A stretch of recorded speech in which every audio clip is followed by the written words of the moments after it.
The Elephant Vanishes by Haruki Murakami. When the elephant disappeared from our town's elephant house, I read about it in the newspaper. My alarm clock woke me that day, as always, at 6:13. I went to the kitchen, made coffee and toast, turned on the radio, spread the paper out on the kitchen table, and proceeded to munch and read. I'm one of those people who read the paper from beginning to end in order, so it took me a while to get to the article about the vanishing elephant. The front page was filled with stories of SDI and trade friction with America, after which I plowed through the national news, international politics, economics, letters to the editor, book reviews, real estate ads, sports reports, and finally the regional news. The elephant article was the lead story in the regional section. The unusually large headline caught my eye. Elephant missing in Tokyo suburb. And beneath that, in type 1 size smaller, citizens fear mount, some call for probe. There was a photo of policemen inspecting the empty elephant house. Without the elephant, something about the place seemed wrong. It looked bigger than it needed to be, blank and empty like some huge dehydrated beast from which the innards had been plucked. Brushing away my toast crumbs, I studied every line of the article. The elephant's absence had first been noticed at 2 o'clock in the afternoon of May 18, the day before, when men from the school lunch company delivered the usual truckload of food. The elephant mostly ate leftovers from the lunch of children in the local elementary school. On the ground, still locked, lay the steel shackle that had been fastened to the elephant's hind leg, as though the elephant had slipped out of it. Nor was the elephant the only one missing. Also gone was its keeper, the man who had been in charge of the elephant's care and feeding from the start. According to the article, the elephant and the keeper had last been seen sometime after 5 o'clock the previous day, May 17, by a few pupils from the elementary school who were visiting the elephant house, making crayon sketches. These pupils have been the last to see the elephant, said the paper, since the keeper always closed the gate to the elephant enclosure when the 6 o'clock siren blew. There had been nothing unusual about either the elephant or its keeper at the time, according to the unanimous testimony of the pupils. The elephant had been standing where it always stood, in the middle of the enclosure, occasionally wagging its trunk from side to side or squinting its wrinkly eyes. It was such an awfully old elephant that its every move seemed a tremendous effort, so much so that the people seeing it for the first time feared it might collapse at any moment and draw its final breath. The elephant's age had led to its adoption by our town a year earlier, when financial problems caused the little private zoo on the edge of the town to close its doors. A wildlife dealer found places for the other animals in zoos throughout the country. But all the zoos had plenty of elephants apparently, and not one of them was willing to take in a feeble old thing that looked as if it might die of a heart attack at any moment. And so, after its companions were gone, the elephant stayed alone in the decaying zoo for nearly 4 months with nothing to do. Not that it had anything to do before. This caused a lot of difficulty, both for the zoo and for the town.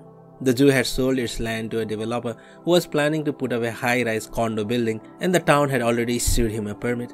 The longer the elephant problem remained unresolved, the more interest the developer had to pay for nothing. Still, simply killing the thing would have been out of the question. If it had been a spider, monkey, or a bat, they might have been able to get away with it, but the killing of an elephant would have been too hard to cover up, and if it ever came out afterward, the repercussions would have been tremendous. And so the various parties had met to deliberate on the matter, and they formulated an agreement on the disposition of the old elephant. Number 1. The town would take ownership of the elephant at no cost. Number 2. The developer would, without compensation, provide land for housing the elephant. Number 3. The zoo's former owners would be responsible for paying the keeper's wages. I had my own private interest in the elephant problem from the very outset, and I kept a scrapbook with every clipping I could find on it. I had even gone to hear the town council debates on the matter, which is why I am able to give such a full and accurate account of the course of events. And while my account may prove somewhat lengthy, I have chosen to set it down here in case the handling of the elephant problem should bear directly upon the elephant's disappearance. When the mayor finished negotiating the agreement, with its provision that the town would take charge of the elephant, a movement opposing the measure boiled up from within the ranks of the opposition party, whose very existence I had never imagined until then. "Why must the town take ownership of the elephant?" they demanded of the mayor, and they raised the following points. Sorry for all these lists, but I use them to make things easier to understand. Number 1. The elephant's problem was a question for private enterprise, the Jew and the developer. There was no reason for the town to become involved. Number 2. Care and feeding costs would be too high. Number 3. What did the mayor intend to do about the security problem? Number 4. What merit would there be in the town's having its own elephant? The town has any number of responsibilities it should be taken care of before it gets into the business of keeping an elephant, sewer repair, the purchase of a new fire engine, etc. The opposition group declared, and while they did not say it in so many words, they hinted at the possibility of some secret deal between the mayor and the developer. In response, the mayor had this to say. Number 1. If the town permitted the construction of the high-rise condos, its tax revenues would increase so dramatically that the cost of keeping an elephant would be insignificant by comparison. Thus, it made sense for the town to take on the care of this elephant. Number 2, the elephant was so old that it neither ate very much nor was likely to pose a danger to anyone. Number 3, when the elephant died, the town would take full possession of the land donated by the developer. Number 4, the elephant could become the town's symbol. The long debate reached the conclusion when the town would take charge of the elephant after all. As an old, well-established residential suburb, the town boasted a relatively affluent citizenry and its financial footing was sound. The adoption of a homeless elephant was a move that people could look upon favorably. People like old elephants better than sewers and fire engines. I myself was all in favor of having the town care for the elephant. True, I was getting sick of high-rise condos, but I liked the idea of my town's owning an elephant. A wooded area was cleared, and the elementary school's aging gym was moved there as an elephant house. The man who had served as the elephant's keeper for many years would come to live in the house with the elephant. The children's lunch scraps would serve as the elephant's feed. Finally, the elephant itself was carted in a trailer to its new home, there to live out its remaining years. I joined the crowd at the elephant house dedication ceremonies. Standing before the elephant, the mayor delivered a speech on the town's development and the enrichment of its cultural facilities. One elementary school pupil, representing the student body, stood up to read a composition. "Please live a long and healthy life, Mr. Elephant." There was a sketch contest. Sketching the elephant thereafter became an integral component of the pupils' artistic education, and each of 2 young women in sewing dresses, neither of whom was especially good looking, fed the elephant a bunch of bananas. The elephant endured these virtually meaningless, for the elephant entirely meaningless, formalities with hardly a twitch, and it chomped on the bananas with a vacant stare.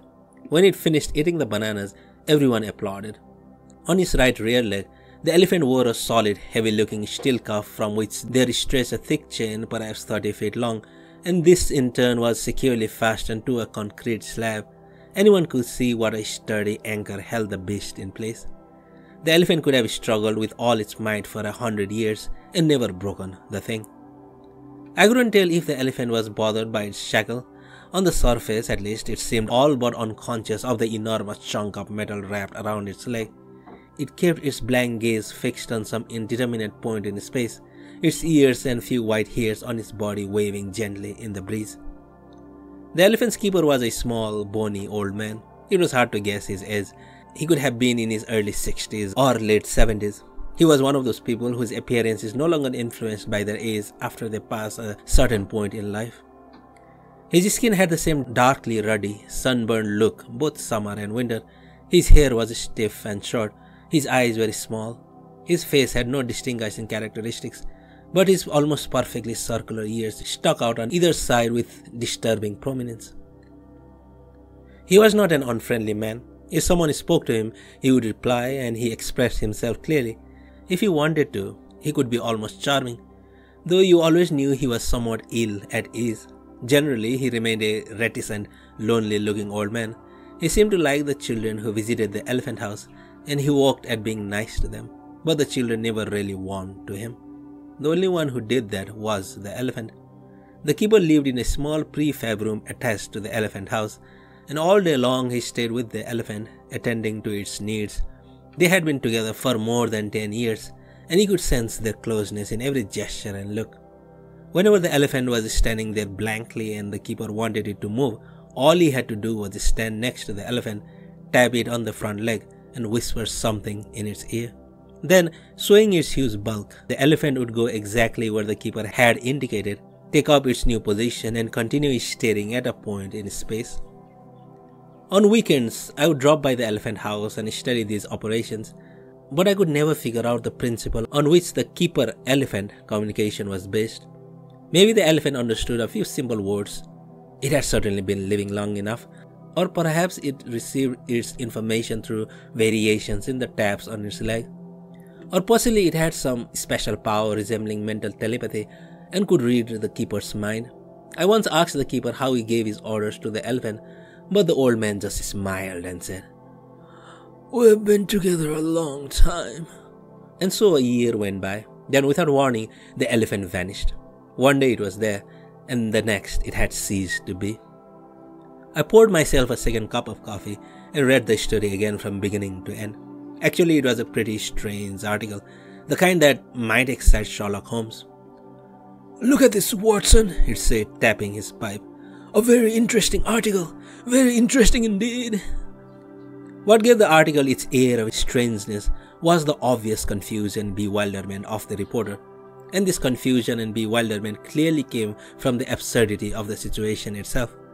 You could see how the reporter had struggled to find clever ways around the absurdity in order to write a normal article. But the struggle had only driven its confusion and bewilderment to a hopeless extreme. For example, the article used such expressions as, "The elephant escaped," but if you looked at the entire piece, it became obvious the elephant had in no way escaped, it had vanished into thin air. The reporter revealed his own conflicted state of mind by saying that a few details remained unclear, but this was not a phenomenon that could be disposed of by saying such ordinary terminology as details are unclear, I felt. First, there was the problem of the steel cuff that had been fastened to the elephant's leg. This had been found still locked. The most reasonable explanation for this would be that the keeper had unlocked the ring, removed it from the elephant's leg, locked the ring again, and run off with the elephant. A hypothesis to which the paper clung with desperate tenacity, despite the fact that the keeper had no key. Only 2 keys existed, and they, for security's sake, were kept in locked safes, one in police headquarters and the other in the firehouse, beyond the reach of the keeper, or of anyone else who might attempt to steal them. And even if someone had succeeded in stealing the key, there was no need whatever for that person to make a point of returning the key after using it. Yet the following morning, both keys were found in their respective safes at the police and fire stations. Which brings us to the conclusion that the elephant pulled his leg out of the solid steel ring without the aid of a key. An absolute impossibility unless someone had sawed the foot off. The second problem was the route of escape. The elephant house and grounds were surrounded by a massive fence nearly 10 feet high. The question of security had been hotly debated in the town council, and the town had settled upon a system that might be considered somewhat excessive for keeping one old elephant. Heavy iron bars had been anchored in a thick concrete foundation. The cost of the fence was borne by the real estate company, and there was only a single entrance, which was found locked from the inside. There was no way the elephant could have escaped from this fortress-like enclosure. The third problem was elephant tracks. Directly behind the elephant enclosure was a steep hill, which the animal could not possibly have climbed. So even if we suppose that the elephant had somehow managed to pull its leg out of the steel ring and leap over the 10-foot high fence, it would still have had to escape down the path to the front of the enclosure, and there was not a single mark anywhere in the soft earth of the path that could be seen as an elephant's footprint. Riddled as it was with such perplexities and labored circumlocutions, the newspaper article as a whole left but one possible conclusion. The elephant had not escaped, it had vanished. Needless to say, however, neither the newspaper nor the police nor the mayor was willing to admit, openly at least, that the elephant had vanished. The police were continuing to investigate, their spokesman saying only that the elephant either, was taken or was allowed to escape in a clever, deliberately calculated move. Because of the difficulty involved in hiding an elephant, It was only a matter of time till we solved the case. To this optimistic assessment, he added that they were planning to search the woods in the area with the aid of local hunters' club and sharpshooters from the National Self-Defense Force. The mayor had held a news conference in which he apologized for the inadequacy of the town's police resources. At the same time, he declared, "Our elephant security system is no way inferior to similar facilities in any zoo in the country. Indeed, it is far stronger and far more fail-safe than the standard case." He also observed, "This is a dangerous and senseless antisocial act of the most malicious kind, and we cannot allow it to go unpunished." As they had the year before, the opposition party members of the town council made accusations. "We intend to look into the political responsibility of the mayor. He has colluded with private enterprise in order to sell the townspeople a bill of goods on the solution of the elephant problem." One worried-looking mother, 37, was interviewed by the paper. "Now I'm afraid to let my children out to play," she said. The coverage included a detailed summary of the steps leading to the town's decision to adopt the elephant, an aerial sketch of the elephant house and grounds, and brief histories of both the elephant and the keeper who had vanished with it. The man, Noboru Watanabe, 63, was from Tateyama in Chiba Prefecture. He had worked for many years as a keeper in the mammalian section of the zoo, and had the complete trust of the zoo authorities, both for his abundant knowledge of these animals and for his warm, sincere personality. The elephant had been sent from East Africa 22 years earlier, but little was known about its exact age or its personality. The report concluded with a request from the police for citizens of the town to come forward with any information they might have regarding the elephant. I thought about this request for a while I drank my second cup of coffee, but I decided not to call the police, both because I preferred not to come into contact with them if I could help it, and because I felt the police would not believe what I had to tell them. What good would it do to talk to people like that, who would not even consider the possibility that the elephant had simply vanished? I took my scrapbook down from the shelf, got out the elephant article, and pasted it in. Then I washed the dishes and left for the office. I watched the search on the 7 o'clock news. There were hunters carrying large bore rifles loaded with tranquilizer darts, self-defense force troops, policemen, and firemen combing every square inch of the woods and hills in the immediate area as helicopters hovered overhead.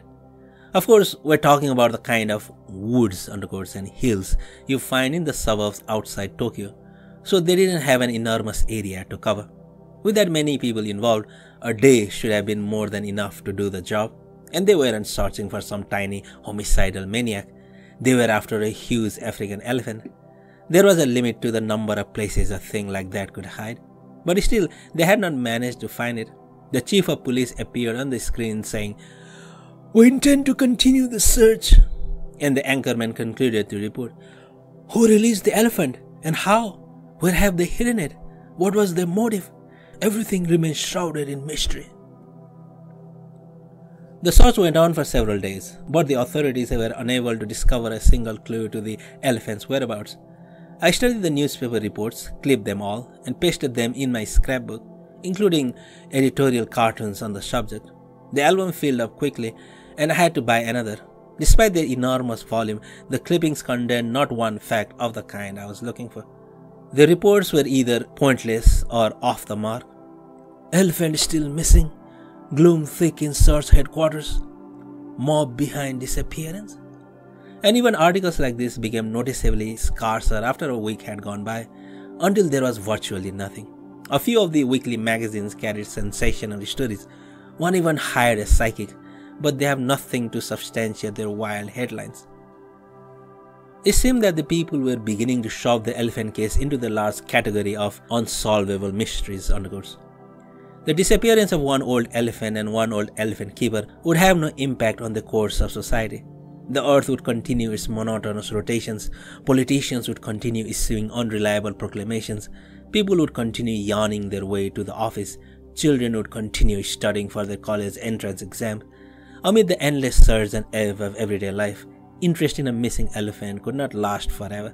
And so a number of unremarkable months went by, like a tired army marching past a window.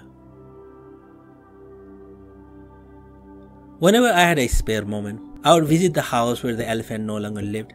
A thick chain had been wrapped around and round the bars of the yard's iron gate to keep people out.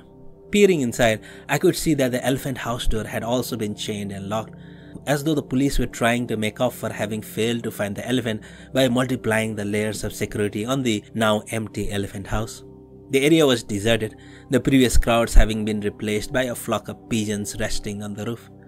No one took care of the grounds any longer, and thick green summer grass had sprung up there as if it had been waiting for the opportunity. The chain coiled around the door of the elephant house reminded me of a huge snake set to guard a ruined palace in a thick forest. A few short months without its elephant had given the place an air of doom and desolation that hung there like a huge, oppressive rain cloud. I met her near the end of September. It had been raining that day from morning to night, the kind of soft, monotonous, misty rain that often falls at that time of year, washing away bit by bit the memories of summer burned into the earth.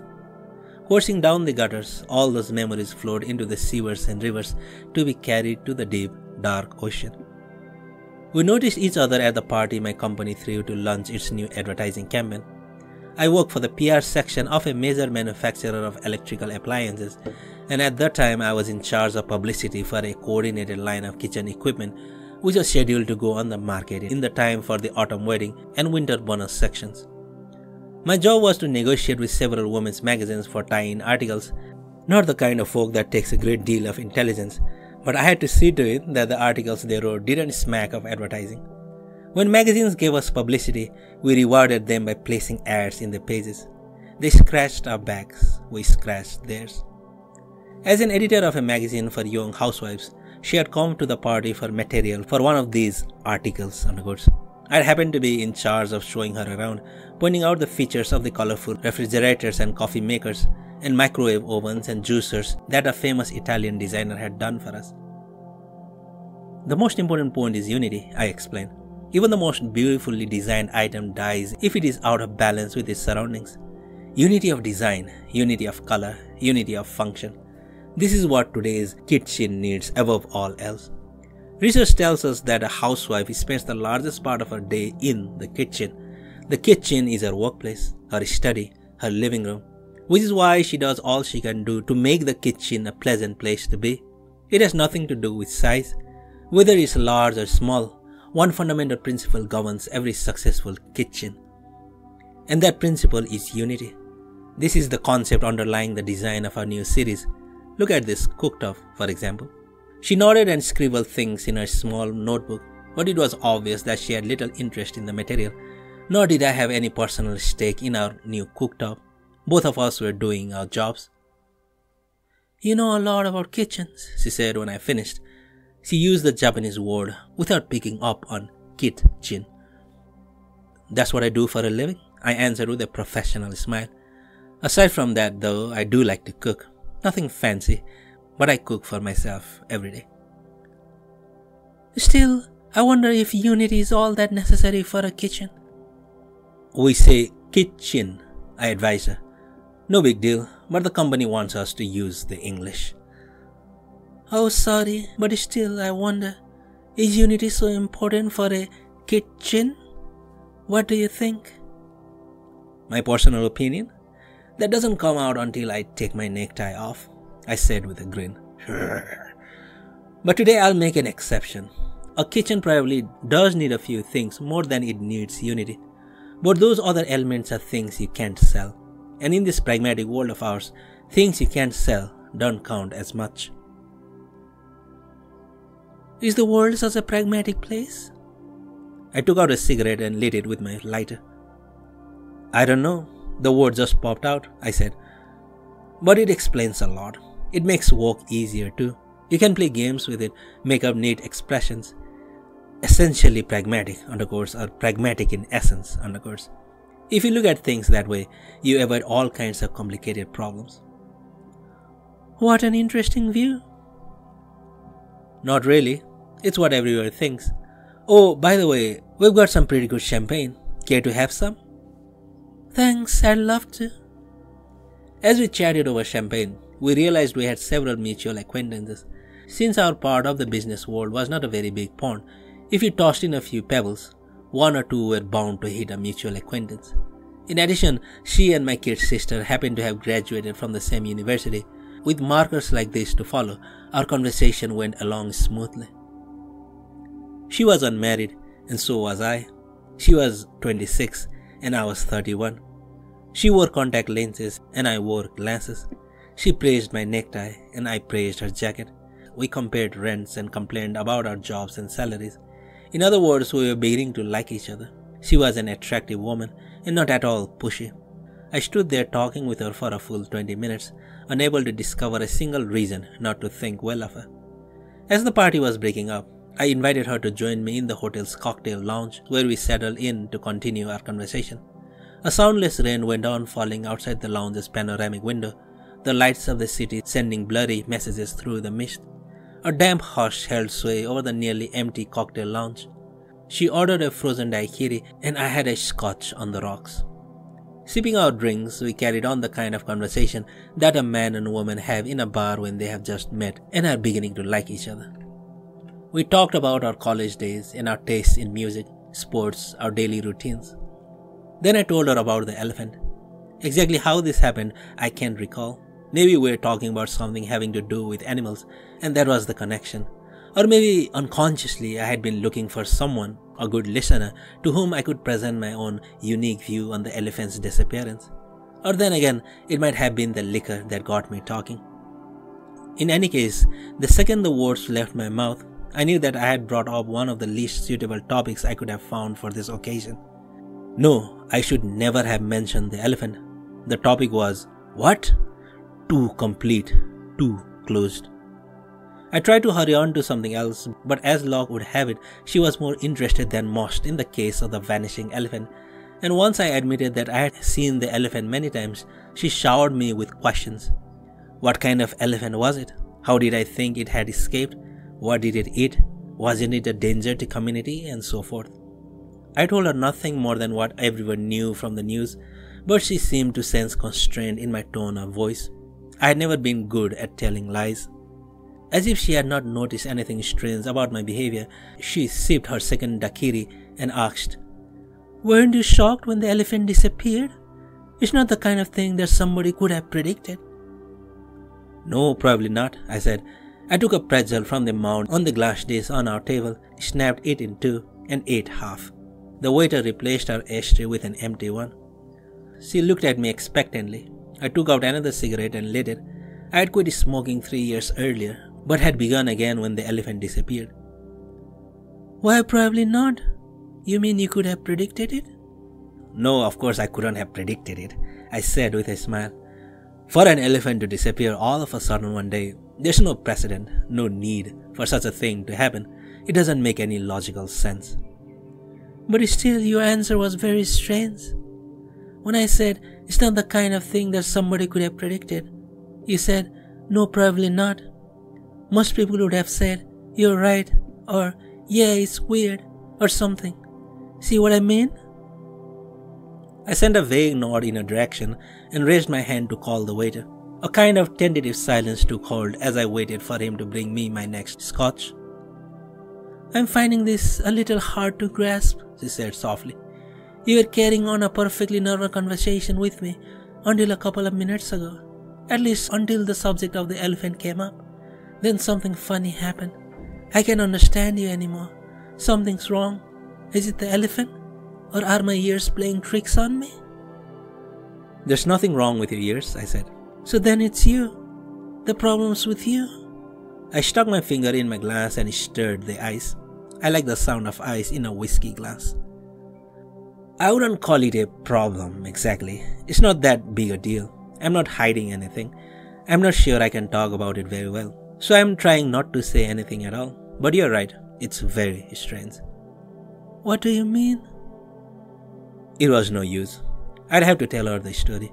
I took one gulp of whiskey and started. "The thing is, I was probably the last one to see the elephant before it disappeared.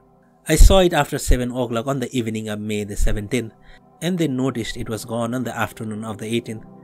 Nobody saw it in between because they locked the elephant house at 6. "I don't get it. If they closed the house at 6, How did you see it after 7? There's a kind of cliff behind the elephant house, a steep hill on private property with no real roads. There's one spot on the back of the hill where you can see into the elephant house. I'm probably the only one who knows about it. I had found this spot purely by chance. Strolling through the area one Sunday afternoon, I had lost my way and come out at the top of the cliff. I found a little flat open patch, just big enough for a person to stretch out on, and when I looked down from the bushes, there was the elephant house roof. Below the edge of the roof was a fairly large vent opening, and through it I had a clear view of the inside of the elephant house. I made it a habit after that to visit the place every now and then to look at the elephant when it was inside the house. If anyone asked me why I had bothered doing such a thing, I wouldn't have had a decent answer. I simply enjoyed watching the elephant during its private time. There was nothing more to it than that. I couldn't see the elephant when the house was dark inside, of course, but in the early hours of the evening, the keeper would have the lights on the whole time he was taking care of the elephant, which enabled me to study the scene in detail. What struck me immediately when I saw the elephant and keeper alone together was the obvious liking they had for each other, something they never displayed when they were out before the public. Their affection was evident in every gesture. It almost seemed as if they stored away their emotions during the day, taking care not to let anyone notice them, and took them out at night when they could be alone. Which is not to say that they did anything different when they were by themselves inside. The elephant just stood there as blank as ever, and the keeper would perform those tasks one would normally expect him to do as a keeper, scrubbing down the elephant with a deck broom, picking up the elephant's enormous droppings, cleaning up after the elephant ate. But there was no way to mistake the special warmth, the sense of trust between them. While the keeper swept the floor, the elephant would wave its trunk and pat the keeper's back. I liked to watch the elephant doing that. Have you always been fond of elephants? She asked. I mean, not just that particular elephant. Come to think of it, I do like elephants, I said. There's something about them that excites me. I guess I've always liked them. I wonder why. And that day, too, after the sun went down, I suppose you were up on the hill by yourself, looking at the elephant? What day was it? The 17th. May 17th at 7 p.m. The days were already very long by then, and the sky had a reddish glow, but the lights were on in the elephant house. And was there anything unusual about the elephant or the keeper? Well, there was and there wasn't. I can't say exactly. It's not as if they were standing right in front of me. I'm probably not the most reliable witness. What did happen exactly? I took a swallow of my now somewhat watery scotch. The rain outside the windows was still coming down, no stronger or weaker than before, a static element in a landscape that would never change. Nothing happened, really. The elephant and the keeper were doing what they always did, cleaning, eating, playing around with each other in that friendly way of theirs. It wasn't what they did that was different, it's the way they looked. Something about the balance between them. The balance? In size of their bodies, the elephants and the keepers. The balance seemed to have changed somewhat. I had the feeling that to some extent the difference between them had shrunk. She kept her gaze fixed on a daiquiri glass for a time.